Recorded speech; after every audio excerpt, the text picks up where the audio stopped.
you are much easier distracted, and petty things easily distract you. And was an unhealthy organism. It's called taruvos.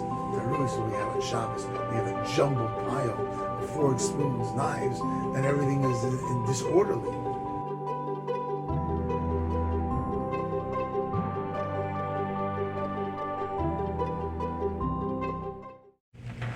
Okay, we are here with Rabbi Yossie Denburg from Coral Springs, and we are here to ask a question which has been burning within me, and maybe many others, which is that we are looking to ask people with their own personal experiences in life, and based on what they grew into and they've picked up with their personal connection to Torah, and what they feel is something they could give over to this generation, the next generation, or people who are just feeling lost in their connection to Torah. What wisdom can be given over that you feel you can offer? I'm going to start off with history, because my story is my story. His story is his story. I never knew my grandfathers. Not from my mother's side, not from my father's side. My mother's side was a Polish Yid. I only heard nice things about him, good things about him, honest, ehrlich. I never heard that he was a scholar. But my father's father had been a Bacher in Lubavitch, and I had heard stories. He passed away in World War II. I heard stories about him my whole life growing up, from older Hasidim, Rabbi Chikrik, Rabbi Simonovich, Rabbi Peretz Muchkin, and everything that I knew about him sounded impossible to me. I was told he was a Baki B'Shas. For those of you who don't know what that means, what that means is he literally knew every single word in the whole Gemara. He, as a young Bacher, went to Lubavitch to learn. He was one of the Iluyim, one of the Eisnams. He died very, very young. He left yeshiva because his father, who was a farmer in Shedrin, passed away early, and he was the oldest of the children, and so he came home to take over the family farm, the family business, take care of his mother. I heard in the name of the last Rav in Lubavitch, in Shedrin, Laser Karasik, that when he didn't know something, because there were no Svarim, or not a Gemara, every single Gemara, he would call, at that time, Isaiah was the Sheikh in the Shedrin, later would become the underground secret mail for the entire neighborhood, entire area, and here they would ask my Zayda because he was a walking shas. I've heard many stories with the Chassidim and Misnagdim about my Zayda. What was your Zayda's name? His name was Shaya Denburg. He was known to his Chaverim as Shaya Shedriner. I heard once that who was the name of the Rav who later became the Dayan in London right after World War II, Rabbi Yecheskel Abramsky. He was in Kremenchuk. My Zayda was in Kremenchuk. It was a Bacher noch, and he came to the yeshiva, came to the shul there, right after World War I, and he asked this Bacher, he said, "What's last?" They started talking and learning. The way the story appears in print, and the way I know the story, is that Rabbi Abramsky said to this Bacher, "Where do you learn?" He said, "Lubavitch." He says, "A shud, a waste of time.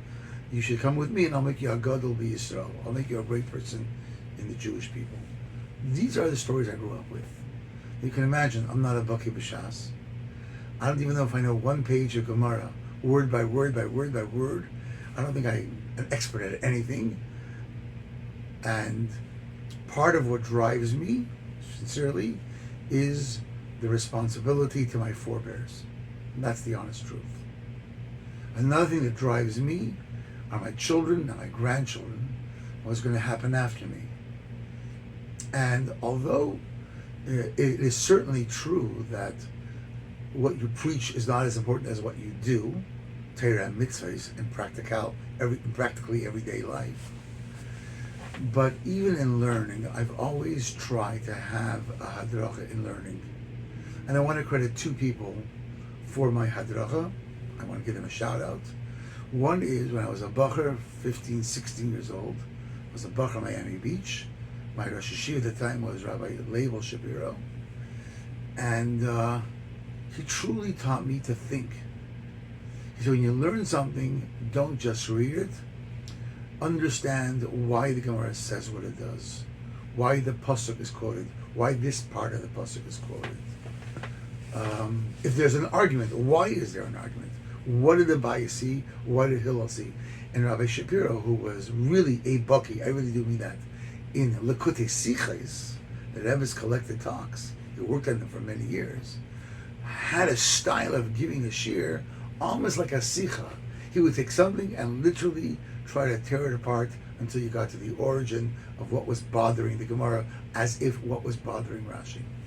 So he gave me a hadrach in learning. And then my other teacher, much later on in life, when I was 19, 20, was Rabbi Yael Khan, who taught me chassidus, was his driver later. And he taught me how to learn chassidus. And between those two, and they were both very similar. If you are learning something, don't accept it at face value, because Torah is not like a math book. When you open up a math book, what you see is what you get. When you open up a story, what you see is what you get. You don't have to worry about what was the motivation, what's the thinking behind the writer when you read a good story. You just read the story. But when you learn a piece of Gemara or a piece of Chassidus, you have to ask yourself the question, what's driving the writer? What's driving the author? Why is he trying to make this point? As a child growing up,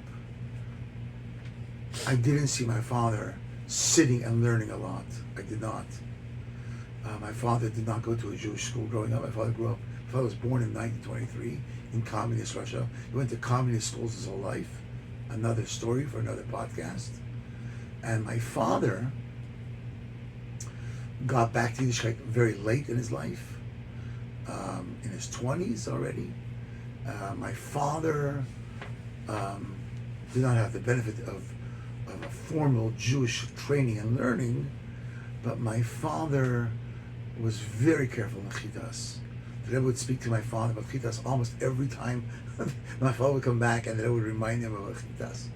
And my father had many Sfarim towards the end of his life that he just accumulated over time. Not a huge library, but a library, but it was well used library.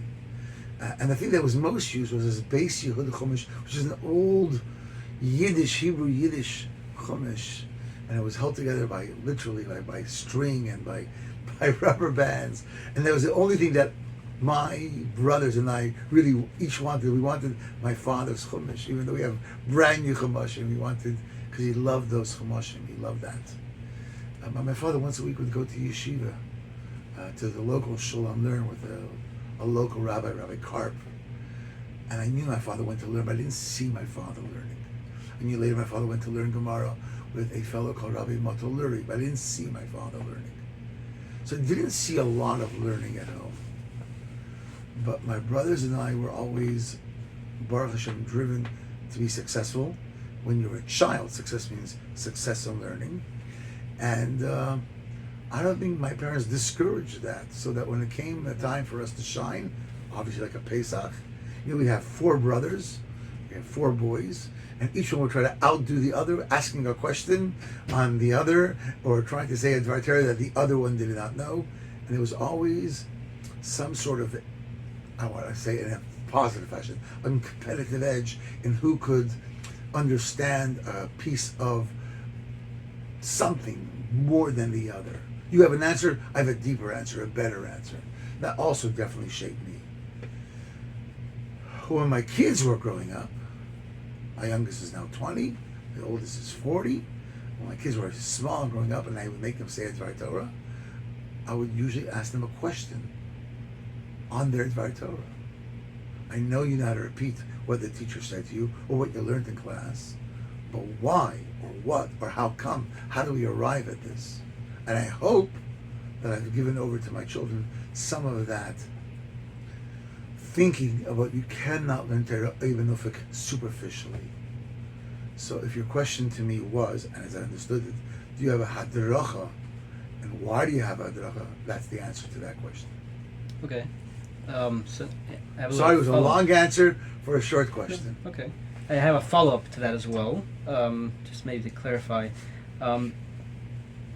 I would like to know if there's anything over the years, you come across a lot of information, and and anything you could be looking for more in it. If there's anything that you felt specifically connected to that you feel this is your, I guess this makes your day, or this breathes you air, so to speak. Something that maybe a lot of people could learn from, relate to. Never know who out there might have a similar way of thinking and might enjoy something they didn't know existed. Okay, I'm going to burst your bubble. Yeah.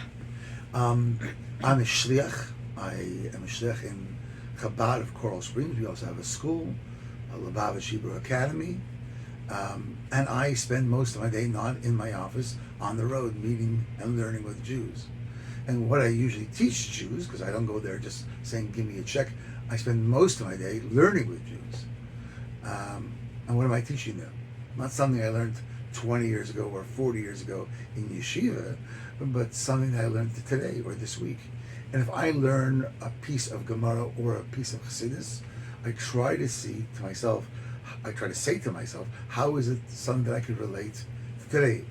As the Alter Rebbe would say, "Daf leben mit der Zeit." You cannot live with yesterday's newspaper. You have to live with today's exciting news. And I've tried to make Torah exciting for me, so that ich leb with what I'm learning today. So you say to me, what grabbed me today? You know what grabbed me today? Today what grabbed me is what I just told you earlier before the podcast. The difference between the system of pipes versus the system of roads. And I'm going to repeat that, because today that made an impact on my life. And I've tried every single week to find something that impacts my life. When people say to me, how do you prepare a drasha every single Shabbos? Does it not grow stale? I've learned 20 things throughout this week. I learn every single day. I give classes at night. I give tiny classes. I give Navi classes. I give halacha classes. I give Chassidus classes. And the answer is, I prepare something that I learned, that spoke to me, that resonated with me. Otherwise, if it doesn't excite me, how am I going to possibly excite someone else? So are there things I've learned that excited me? Hopefully every week. I can't remember the last time I went through a week and I couldn't find something that was personally relevant. If you are still living with something you learned 20 years ago or 40 years ago, there's nothing exciting in the last 40 years of your life, I feel bad for you, because Torah has to be relevant every single day. The Gemara says that you have to look at Torah as if you got it today. But that can only happen if it's today's Torah. You're saying, so ultimately it's what I'm searching for when I'm learning Torah. I'm searching for something that speaks to my soul. By the way, you learn Torah on many levels. The Rabbeinu Bechaya has very often, he tries to resolve different streams of Torah. He'll have sometimes what he thinks is pshat, but then sometimes he has what's called divrei haseichel, words of seichel, which is kind of like chakira, Jewish philosophy. Then he has divrei emes, which is Kabbalah, and he'll try to resolve the two. And he says, okay, this is how I can somehow get those two to work together. When I learn something that doesn't speak to my soul, it just speaks to my brain. I want my brain to be excited. When I speak to something that excites my soul, I want my soul to be excited. I don't think God made us one-dimensional. We have a heart, we have a brain, we have a soul, we have things that excite us in different ways. And they're supposed to. We're an organism that has many points of entry, not just one. The reason why I ask is because, by mitzvahs, there's such a concept, right? That I guess some people connect to certain mitzvahs in a certain way for whatever reason. So that's why the reason why I'm asking in regards to Torah specifically is because nowadays it seems that there's more than ever, maybe, it definitely makes sense because of technology. There's more of a war for our seichel, for our mind, and eventually our heart as well, with information. We're absorbing information. Bombarded, yeah, from all over the place. Sure. So now more than ever, it would seem that someone has to find for himself. He obviously has to search for it, but there has to be some kind of way of finding for himself a peace of mind, something that he could feel, that he could, so to speak, cut everything out and find his comfort somewhere, without being bombarded. That's why I'm curious. So that's what I'm telling you, the exact opposite. I said, I'm going to burst your bubble. Mm-hmm. I don't want to live with yesterday's Torah. I want to live with today's Torah. And that's why after you finish Kerach, you go to Chukas, and if you finish Chukas, you go to Balak. Mm. But why don't they stay with Chukas? And the answer is Chukas was great for Chukas, but now you got to go to Balak. And when you're in grade 2, you got to master grade 2. When you're in grade 3, master grade 3. And when you're 40, you got to master what you can learn at 40, and at 50, 50, and at 60, 60. Mm-hmm. So if I'm understanding, I want to make that point clear. I I understand. don't think we should have one thing in Torah. I When understand. you have a mitzvah, that you have a Zohar Tfei, whatever that mitzvah is, Tefillin, Malavim Malka, or whatever mitzvah, Hachnosas Orchim. Yeah, there are mitzvahs that I focus on more than other mitzvahs, that I like more. My parents were big into Hachnosas Orchim, I'm big into Hachnosas Orchim. There's no question about that. The difference between Hachnosas Orchim or any mitzvah versus Torah, mitzvahs by and large start with Kabbalah Soh. You should have no enjoyment conceptually in a mitzvah. You're doing the will of God, not the will of Yossi, the will of God. But some mitzvahs speak to you more because in addition to the will of God, they also speak to your will, to your particular, personality. When you learn Torah, you ultimately will come to, I'm doing the will of God. But people who learn Torah, by and large, are not motivated by that because they're good learners, because they have good heads. They enjoy learning. It's very hard to get someone who doesn't enjoy learning to start learning. You know that, and I know that. You have to have someone who already wants to learn, and then you get excited.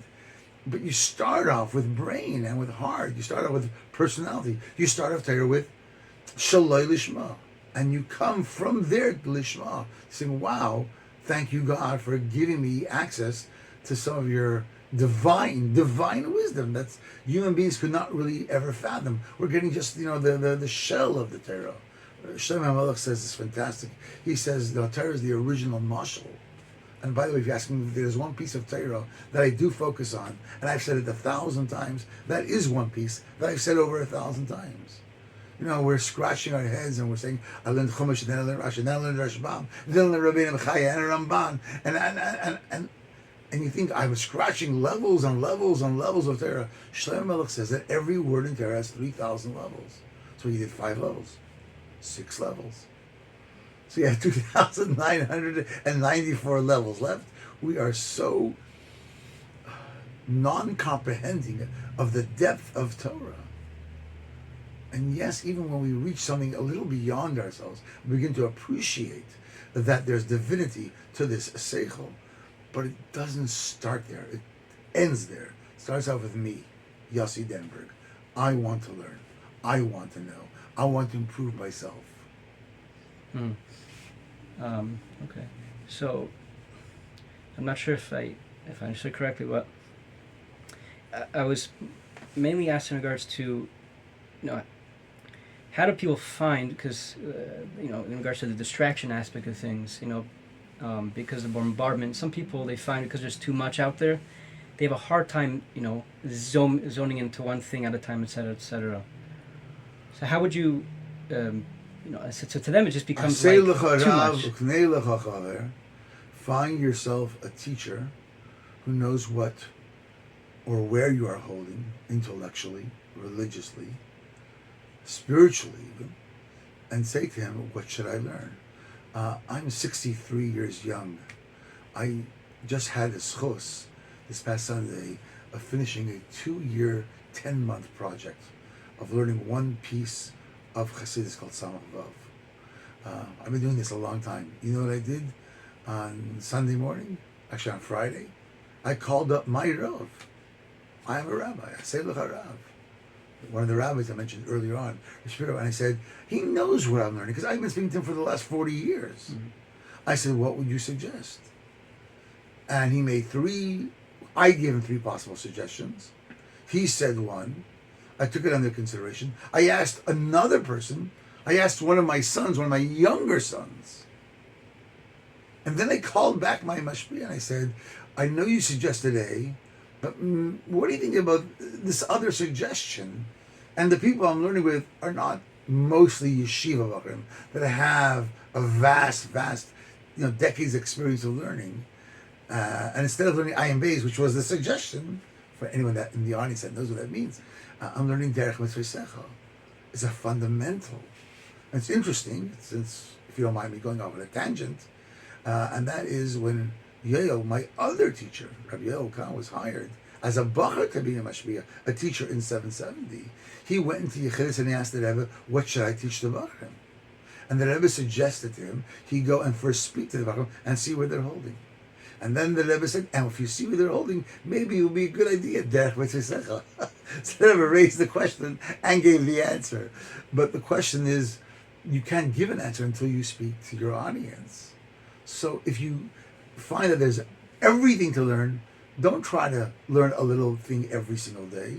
Pick one topic, one book, a book that has a beginning, a middle, and an end.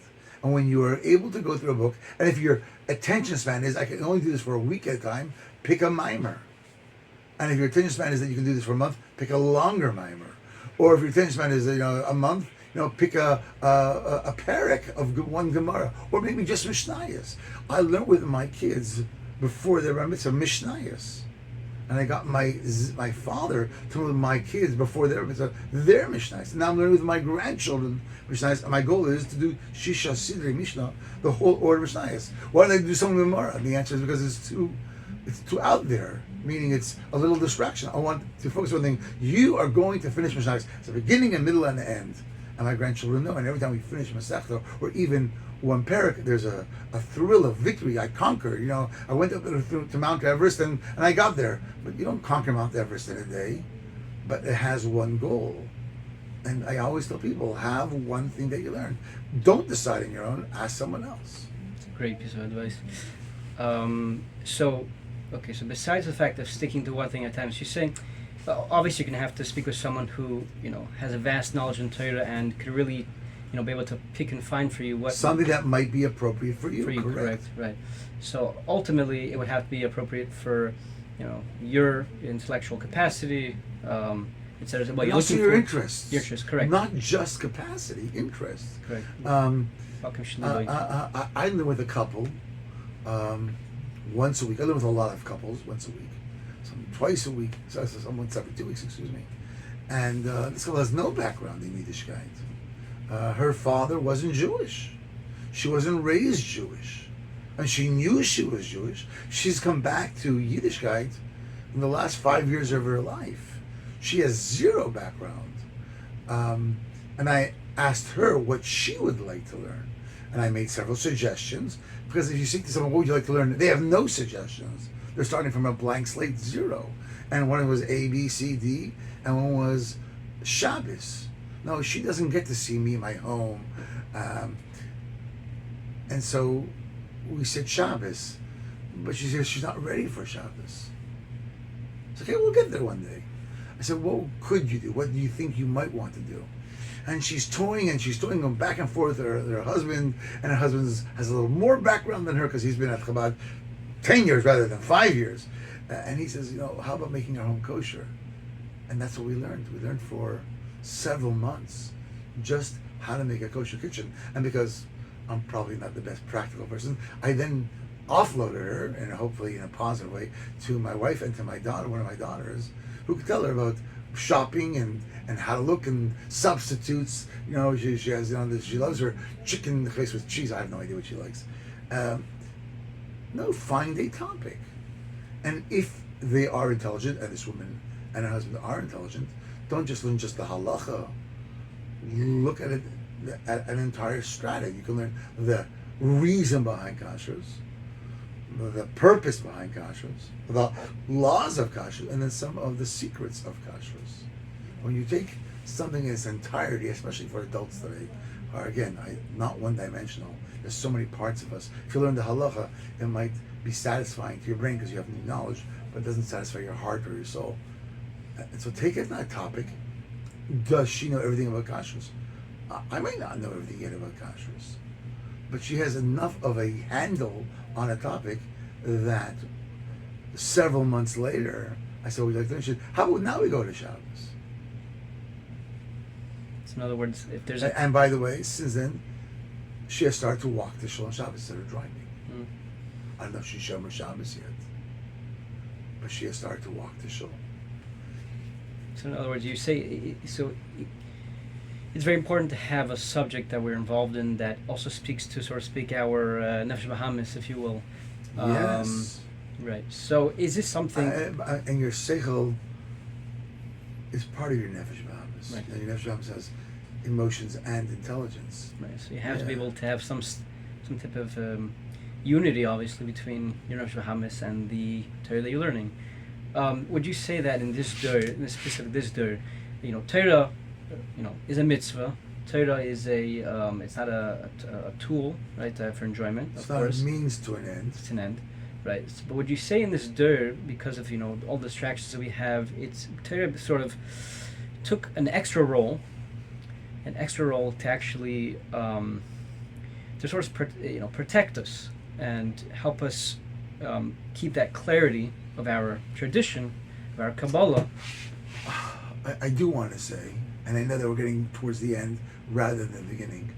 As I said, I wear many hats. One of them is I'm the Chabad rabbi in Coral Springs. I deal mostly with the adults, but I'm also the dean of a school, the Bava Shiva Academy, and I deal with kids, and I deal with also Bachar. We have a Mesifta,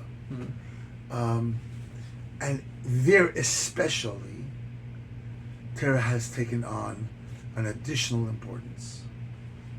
An adult, 40, 50, 60 years old, more or less has gotten rid of their distractions. If they're coming to the rabbi and they're coming to learn and they want to learn, they are able to carve out in their head a time once a week to say, now I'm not going to be distracted. And I have people come and turn off their phone. I was learning with a fellow successful businessman in his office, 45 minutes, again, I think it was once every 2 weeks, this was a while ago, and he would tell his secretary to hold all his calls. And she held all his calls, and she would tell people he's learning with the rabbi. And the next week I came back, he said to me, this fellow, he said people wanted to know if he was really Jewish, and maybe he was studying to convert. And he said, why would you think that? He says, who else would learn with the rabbi? I thought was wonderful. But if you're an adult and you're coming to learn with the rabbi, you're able to carve out in your head, this is important to me. We do many things that are important. Our children are important. But right now we're in business. Business is important. But right now with all my kids on vacation, and learning is important. When you're a buffer, 14, 15, 16, 17 years old, you are much easier distracted. And petty things easily distract you. And information by itself is not going to overcome the excitement of all of those distractions. U'bechein, Torah has to be at a level where it excites you, which is why I will tell lots of stories when I'm teaching Bachrim or even adults, or even giving a drasha. Number one. Number two, I will use examples from our modern world, not because I made up, because it just brings home the point that Torah is not some isolated theory of academia. Torah relates to our everyday life, and every part of our life can be illuminated by Torah. And I show how Torah changes the way we think about something. This is what you would think normally without Torah, and this is how we think about something with Torah. Today I was giving a class, what excites me, what I learned today. Do I have time for a 2-minute drasha over here? Thanks. Of course. So, today we're talking about the argument, one of the classical arguments, the Chakira, the philosophy of Judaism, and Kabbalah, the mystical stream of Judaism. And the question is, can a man live forever? It says, Adam was supposed to live forever. But philosophically and logically, if you have a beginning, you were once created, then you must have an end. I'm not going to go through, but that's a logical, compelling truth. So how can man live forever? In the world of Chakira, the usual answer is, La'olam, forever doesn't mean forever, it means 1,000 years. And man cannot live forever. That's why even Mesu Shalach lived only 969 years. You can't live forever. Adam lived 930 years. We can't live forever. This is a classic answer. In Kabbalah, we don't care about logic. Kabbalah says, no, man cannot live forever, but God's a kol yachol. God can do anything. Poof, and God can make you go against the laws of Teva. I mentioned Rabbeinu Bechaya, how he tries to be matavach, Chakira, and and Kabbalah, and he says both are correct. You cannot live forever. Those rules don't change. But man has a system where he's created and being created and recreated by trillions of cells. That's what I said this morning. So you have blood cells that die every couple of weeks and they regenerate. On the other extreme, you have brain cells that don't easily regenerate. If you have some scar tissue on your brain, you're forever stuck with that diminished brain because they're not regenerating. We're not supposed to live forever. We only live for 1,000 years or 100 years or 50 years or some cells for a couple of days.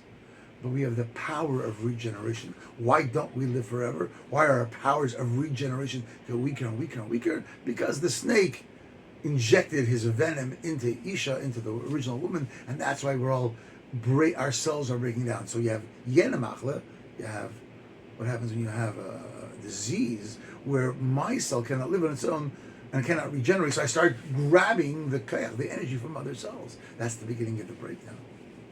So I spoke about this today. I wanted to explain an idea about the world of tikkun. Why tikkun lasts forever? Why it's called Ein Sof? And the answer is because tikkun is the perfect regeneration system. And every single soul is regenerated from Chachma of Atzilos. But to explain that idea today, I spoke about cells and modern technology. Did Rabbeinu B'Chaya know about modern technology? I can guarantee you not. But the reality of modern technology is not rooted in technology, it's rooted in Torah. And Rabbeinu B'Chaya saw that idea of regeneration. You don't live forever, but you can regenerate forever if your system is whole and perfect, and like the pipe, it doesn't leak at all. And so I use that because I want people to say, oh wow, Torah is so... Not Torah speaks to my day and age. Torah speaks to every day and every age. Torah is timeless, not it's hip and cool and fashionable. And I do think, to answer to your question, I do think that we do need to give Torah study a greater emphasis and a greater relevance so that when people learn Torah, especially our Bachrim and our youngsters, maybe not a 5-year-old kid or a 10-year-old kid, they're not so easily distracted. They're still mama's boy or tati's boy. But when they get to be teenagers and they're away in yeshiva, they're 14 years old, and mommy and tati are not always standing over them 24/7, we really do need to give them an extra dose, not only of the wisdom of Torah, but of the power of Torah. So would you say that it's a skill that people can learn to search for relevance and everything, or that's something that some people would actually need to constantly come onto a... Can everyone dance? Yes. Could they? Some are bad dancers. Right. Can everyone sing? Yes. Some are really bad singers. Can everyone write? Some people have lousy handwriting. Everyone can search. Again, asay l'charav. Find someone who's better than you. No shame in that. Find someone that's more adept at you and help them train you to start thinking along those lines. Beautiful. So, I'm just going to end in a moment. One more question. Not a question, just a point. I mean, so this idea that, that nowadays you definitely have to try to find that relevance, at least for the younger generation, which they still don't know what they're looking for necessarily. No, they don't. It's quite interesting because historically you had this as well, in the times of the, when there was a lot of philosophy going through in the world. Spain would be an example. The golden age of Spain, if there ever was one. So you found that Doyle Yisrael wrote many Sfarim and these subjects connected to Torah, like the Kedes Yitzchak, for example, very famous. Many others, the Ikrim. Kuzari, right, all these things, because they were speaking to an audience. And those were considered people enjoyed those Sfarim. They actually enjoyed it. I enjoy them too. Right. Because they spoke to a part, they figured out their audience. Right. Look at the example. Look at the Meir Nevuchim from the Rambam versus the Tanya from the Alter Rebbe. They're just two audiences. Meir Nevuchim was trying to prove God. Alter Rebbe was not trying to prove God. He says, I know you believe in God. You want to prove that the power of your own neshama. Let me speak to you about your neshama. Because they have two different audiences, not because they believe in two different things, because they have two audiences. They each understood who they were trying to relate to. Right. What would be the equivalent, you think, nowadays of that? Is we have many audiences nowadays. It's not Yes, we one in thing really. Excellent question. Um, I don't know if anyone's going to like my answer. I'll say it anyways. yeah, curious. So in the Beis Hamikdash, there were a gate for every single tribe. Then you have a Shara Kelo. You have a gate that if you don't know who you are, where you belong, or you're not sure what is your path in life, everyone could walk through that gate. And I do think a Rebbe, Reish B'nai Yisrael, I do think is the one that is in the Shema, Kololi, by which we best choose our paths. Unless you are yourself a Gadol B'Yisrael, and unless you have a hadracha, that is, you're a belzer and you're very close to bells, and that appeals to you. Not just appeases your soul; it appeals to your soul, and you find satisfaction in being bells. I davened last Tuesday in the Belzer shul. The Belzer, not a shtiba, a shul, a beautiful shul in Lakewood, New Jersey, gorgeous shul. And I was having enjoyment from these little Belzer children, 13 years old, with their little caps, and it was beautiful to see. And they're wrapped up in their world, as they should be. But as you said, a large majority of the Jews, even if we grew up in other kreisen, in Belz, or in modern Young Israel, or whatever it should be, as we've gone through life, we realize there's more than just Belz, or more than just Young Israel, or more than A, B, C, D. There's a lot of Judaisms out there. Is there a Shara Kelo that can speak to all of us, that can appeal to all of us? Is there a path? And the answer is, I believe, if you learn the Maimarim of our Rebbe, the Chesiches of our Rebbe, the Igres of our Rebbe, you find tremendous hadracha.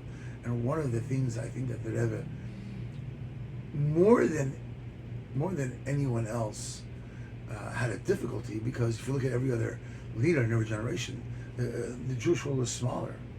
There wasn't such vast differences.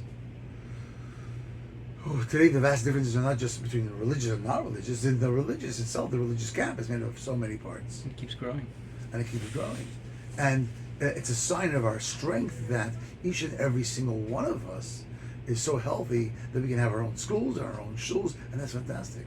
But in order for an organism to be healthy, yes, my cells cannot encroach upon other cells.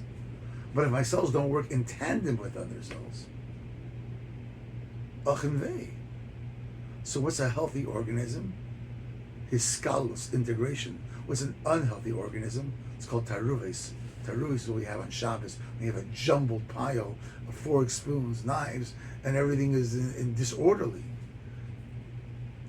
We need someone who sees order, someone who sees something greater than ourselves. So if being Chassid X or Jew X or Jew Y appeals, and that encompasses and fulfills your soul, God bless you. But for many of us, we're looking for something more. Even those of us who grew up from, I think that's true as well. Okay. Thank you so much for your time. The pleasure.